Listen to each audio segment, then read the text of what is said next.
اسلامی معاشرے یا ریاست کا جو پہلا ستون ہے، رکن رکین، وہ تو سورہ حجرات کی پہلی آیت میں آ گیا۔ اللہ اور اس کے رسول کی اطاعت بلا چون و چرا، جہاں حکم خدابندی اور حکم رسول آ جائے رک جانا، کوئی قانون قاعدہ، کوئی اللہ کی کتاب اور رسول کی سنت کے منافی نہ ہونا۔ لیکن یہ دستوری اور قانونی بنیاد ہے۔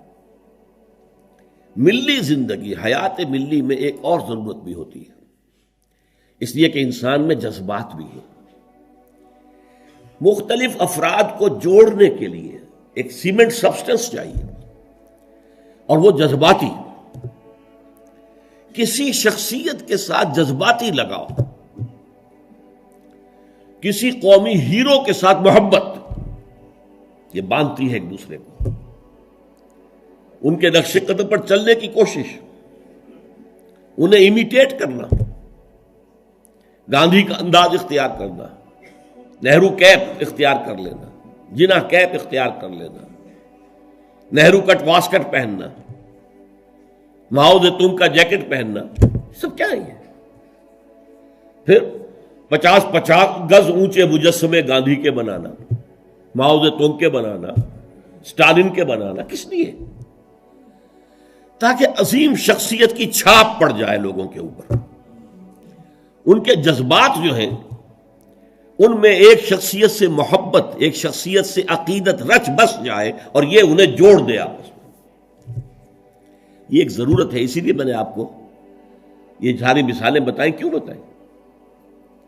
یہاں تک کہ اگر کوئی ہیرو نہ ہو تو ہیرو بنانا پڑتا ہے، تاکہ اس ہیرو کی ہیرو ورشپ، تو ورشپ کا لفظ تو بہرحال ہمارے لیے درست نہیں ہے، لیکن اس ہیرو سے محبت، اس کے اتباع کا جذبہ، اس کا احترام، اس کا ادب، یہ در حقیقت انسانی ثقافت اور تہذیب کی بنیاد بنتی ہے۔ اسلامی معاشرے میں وہ شخصیت جو ہے کوئی مصنوعی بنانے کی ضرورت نہیں ہے، وہ دل آویز شخصیت ہے محمد الرسول اللہ صلی اللہ علیہ وسلم۔ ان کی محبت، اللہ کی محبت کے بعد رسول کی محبت، اور پھر ساری محبتیں ان کے تابع۔ حضور نے فرمایا لا یؤمن احدکم حتی اکون احب الیہ من والدہ وولدہ والناس اجمعین، تم میں سے کوئی شخص مومن نہیں ہو سکتا جب تک کہ میں اسے اس کے والدین سے، اس کے بیٹوں سے اور تمام انسانوں سے بڑھ کر محبوب نہ ہو جاؤں۔ اور قرآن مجید میں آپ کو معلوم ہے آیت نمبر 24 سورہ توبہ کی، وہاں تو بہت زبردست دھمکی آئی ہے۔ قل ان کان آباؤکم وابناؤکم واخوانکم وازواجکم وعشیرتکم واموال اقترفتموها وتجارۃ تخشون کسادها ومساکن ترضونها احب الیکم من اللہ ورسولہ وجہاد فی سبیلہ فتربصوا حتی یاتی اللہ بامرہ واللہ لا یہدی القوم الفاسقین۔ اے نبی ان سے کہہ دیجئے دیکھو، سن رکھو، اگر تمہیں اپنے باپ، اپنے بیٹے، اپنی بیویاں، اپنے رشتہ دار، اپنے بھائی، اور وہ مال جو تم نے بڑی محنت سے جمع کیے ہیں، اور وہ کاروبار جن میں کساد کا، مندے کا خوف رہتا ہے، اور وہ حویلیاں اور کوٹھیاں اور محل جو تم نے بنائے ہیں بہت محبوب ہیں، اگر یہ 8 چیزیں محبوب تر ہیں اللہ سے اور اس کے رسول سے اور اللہ کی راہ میں جہاد کرنے سے، تو جاؤ دفع ہو جاؤ، ادھر بیٹھو یہاں تک کہ اللہ اپنا فیصلہ سنا دے، اور اللہ ایسے ناہنجاروں کو ہدایت نہیں دیتا۔ تو یہ ہے در حقیقت دوسری شخصیت مسلمانوں کو جذباتی طور پر ایک دوسرے قریب لانے کی۔ جب میرا بھی ایک جذباتی تعلق حضور کے ساتھ ہوگا، آپ کا بھی ہوگا، تو ہمارا یہ حضور کے ساتھ تعلق ہمیں بھی قریب لائے گا ایک دوسرے سے۔ ان کی محبت کے رشتے میں ہم بندھ جائیں گے آپس میں۔ اور اگر حضور کی شخصیت کے ساتھ کوئی گستاخانہ طرز عمل اختیار کر لیا جائے، ان کی بات کی پرواہ نہ کی جائے، تو پھر ظاہر بات ہے کہ اسلامی معاشرہ جو ہے وہ منتشر ہو جائے گا۔ چنانچہ ہم یہ دیکھتے ہیں کہ یہ جو اتنی بڑی امت ہے اور 1400 برس گزر چکے ہیں، اس میں جو ایک کلچرل ہوموجینٹی ہے، یکسانی ہے۔ آپ کو انڈونیشیا کا مسلمان ملے گا، وہی انداز اس کا، وہ داڑھی ہے اس کا وہی انداز، لباس ٹھیک ہے تہبند ہو کچھ ہو لیکن وہ گھٹنوں سے اوپر ہوگا، محسوس ہوگا کہ کوئی ہے، کوئی شے ہے ان کے درمیان مشترک۔ نماز کے لیے کھڑے ہوں گے بیت اللہ کے گرد تو سب نماز پڑھیں گے اور کسی کی نماز ٹوٹے گی نہیں، کہیں زیادہ فرق نہیں ہوگا، کوئی رفع یدین زیادہ کر رہا ہے، کوئی آمین بالجہر زور سے کہہ رہا ہے، بس صلی اللہ علیہ وسلم۔ باقی یہ کہ قیام ہے، اس کے بعد رکوع ہے، پھر قومہ ہے، پھر سجدہ ہے، پھر جلسہ ہے، پھر سجدہ ہے، پھر اس میں کوئی ترتیب میں فرق نہیں۔ یہ وہ چیز ہے جس نے اس امت کے اندر cultural homogeneity and cultural continuity پیدا کی ہے، نسل بعد نسل، نسل بعد نسل۔ ہم کسی اور ہیرو کو وہ مقام دینے کو تیار نہیں۔ اقبال نے بہت خوبصورت شعر کہا ہے، یہ زائرین حریم مغرب ہزار رہبر بنے ہمارے، ہمیں بھلا ان سے واسطہ کیا جو تجھ سے نہ آشنا رہے۔ یہ جو ہمارے ہاں کوشش ہوئی قائد اعظم کو ہیرو بنا دیا جائے، محترمہ فاطمہ جناح کو آئیڈیل بنا دیا جائے، اس کی یہاں تک انتہا ہوئی ہے پاکستان میں۔ میرا طالب علمی کا دور ہے یہ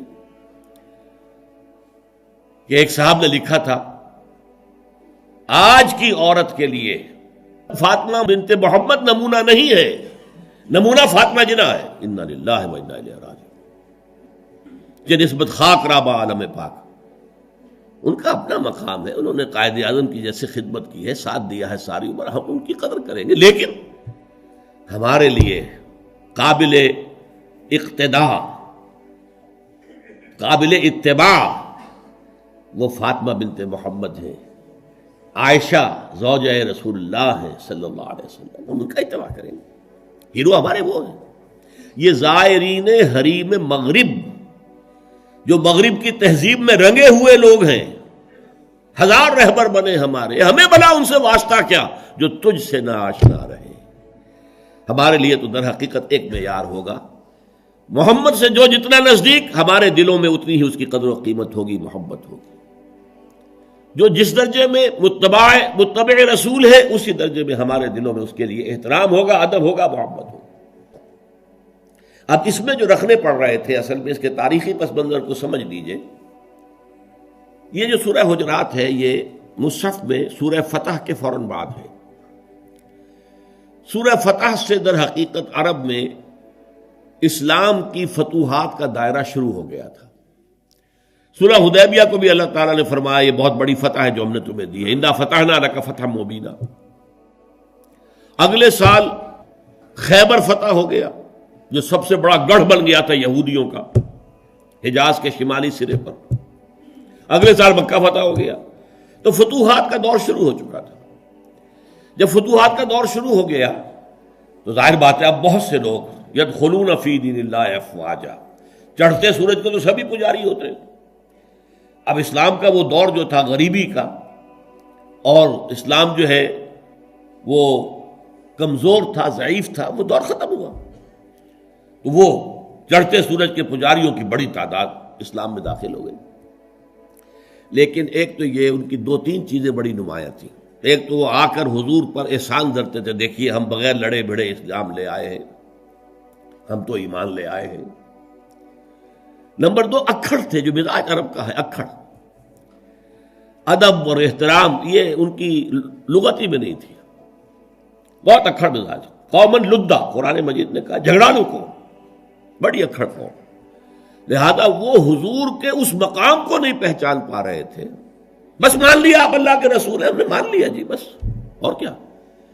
لہذا ان سے بعض ایسی حرکتیں سرزد ہو رہی تھیں کہ جو احترام رسول کے منافی تھی، اور احترام رسول کے منافی حرکتیں ہوں گی تو ملت اور امت کے پارا پارا ہونے کا اندیشہ ہے۔ سیمنٹ سبسٹنس جو ہے جو جوڑ رہا ہے انہیں، وہ ایک تو قانون ہے، اللہ اور اس کے رسول کے احکام، یہ قانونی اور دستوری بنیاد ہو گئی، اور ایک ہے اللہ کے رسول سے محبت۔ ویسے تو محبت سب سے زیادہ اللہ سے ہونی چاہیے، لیکن ظاہر بات ہے کہ اللہ تو وراء الورا ثم وراء الورا ثم وراء الورا، اس کا تو کوئی تصور ہم کرتے ہی نہیں، کر سکتے ہی نہیں، کریں گے تو وہ شرک ہو جائے گا، کفر ہو جائے گا۔ جو بھی ذہن میں نقشہ جمائیں گے وہ اللہ تو نہیں ہے، کوئی اور شے ہے جو آپ نے بنا لی۔ می تراشت فکر ماں ہر دم خدا بندے دیگر، نیا سا نیا خدا بنا رہے ہیں۔ لیکن ایک محسوس پے کرے محسوس حضور کی شخصیت، دل آویز شخصیت، حضور میں رحمت، حضور کی شفقت، یہ تو لوگوں کے سامنے تھی نا. حضور کا اعلیٰ کردار، حضور کی پاک سیرت، یہ تو حضور کے سامنے تھی نا. لہذا اصل محبت کا مرکز جو ہے وہ ذات نبی بن جاتی ہے. از خدا، بہت پیارے الفاظ ہیں اقبال کے، اگرچہ ذرا سا اس میں تجاوز ہے. از خدا محبوب تر گردد نبی، نبی اللہ سے زیادہ محبوب ہو جاتا ہے.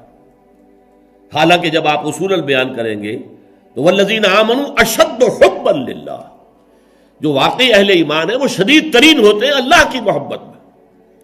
اور جو سورہ توبہ کی آیت میں نے آپ کو سنائی، اس میں بھی پہلے محبت خداوندی کا ذکر ہے، پھر محبت رسول کا. کہ اگر یہ 8 چیزیں احب الیکم من اللہ ورسولہ وجہاد فی سبیلہ فتربصوا حتی یاتی اللہ بامرہ واللہ لا یہدی القوم الفاسقین. لیکن اللہ تک پہنچانے والا تو محمد ہے نا ہمیں صلی اللہ علیہ وسلم. اللہ کے پیغامات دینے والا ہمیں، وہ تو اللہ کا رسول ہے نا، محمد ہے صلی اللہ علیہ وسلم. پھر ہم جو خوگرے پے کرے محسوس تھی انسان کی نظر، وہ خوگرے پے کرے محسوس محمد تو ہمیں نظر آتے ہیں. اللہ کے بارے میں تو ہم کوئی تصور نہیں کر سکتے. محمد کا کیا کردار تھا صلی اللہ علیہ وسلم اپنی بیٹیوں کے ساتھ، کیسا سلوک تھا اپنی بیویوں کے ساتھ، آپ کتنی بڑی مثال تھے سپہ سالاروں کے لیے، کتنی بڑی مثال تھے قاضی القضات لوگوں کے لیے. فیصلے کرتے تھے کہ نہیں، قاضی تھے کہ نہیں، کتنا بڑا اسوہ تھے ہیڈ آف دی اسٹیٹس کے لیے. آپ اس ریاست کے ہیڈ تھے. اس وقت کون سی حیثیت ہے جس میں ہم دیکھیں کہ وہاں پانی کو مرتا ہے اور شخصیت جو ہے اتنی عظمت والی یہاں نظر نہیں آ رہی، ہر پہلو سے عظیم ترین شخصیت. تو اس کی محبت اور اس کا اتباع کا جذبہ، اس کے لیے بھی نوٹ کر لیجئے، اللہ تعالیٰ پر بھی پہلے ہمارے لیے لازم ہے اس کی اطاعت اور دوسرے محبت. اللہ کی اطاعت اور محبت جمع کریں تو لفظ بنے گا عبادت. اللہ کی عبادت کرو. رسول کے لیے بھی اطاعت بھی اور محبت بھی، لیکن رسول کے لیے اطاعت اور محبت کو جمع کریں گے اتباع بنے گا، پیروی کرو. یعنی ایک تو ہے حضور نے حکم دیا، اس پر تو عمل کرنا ہی کرنا ہے، ورنہ تو ہم مسلمان ہی نہیں ہیں. ایک یہ ہے کہ ہم نے خود دیکھا حضور کیا کرتے ہیں، حضور چلتے کیسے ہیں، میں بھی ویسے ہی چلوں. حضور نے اپنے بٹن بند نہیں کیے تھے، میں بھی ساری عمر نہیں کروں گا. حضور فلاں سفر میں اس درخت کے نیچے سے ہو کر گزرے تھے، میں بھی ادھر سے ہو کے گزروں گا. اب یہ حضور کا حکم تو نہیں ہے نا، لیکن ایک جذبہ ہے، نقش قدم کی پیروی، اس کا نام اتباع ہے. تو جب اطاعت کے ساتھ محبت رسول کی شامل ہو جائے گی تو اس کا نام اتباع ہوگا. اللہ کا اتباع ہم نہیں کر سکتے، اللہ خالق ہے، مالک ہے، مدبر کائنات ہے، اس کی پیروی کیسے کریں گے؟ ہاں رسول کا اتباع جو ہے، قل ان کنتم تحبون اللہ فاتبعونی یحببکم اللہ، اے نبی سے کہہ دیجئے اگر تم اللہ سے محبت کرتے تو میرا اتباع کرو، اللہ تم سے محبت کرے گا. تو اللہ کے لیے اطاعت جمع محبت مساوی ہے عبادت کے، اور رسول کے لیے اطاعت جمع محبت مساوی ہے اتباع کے.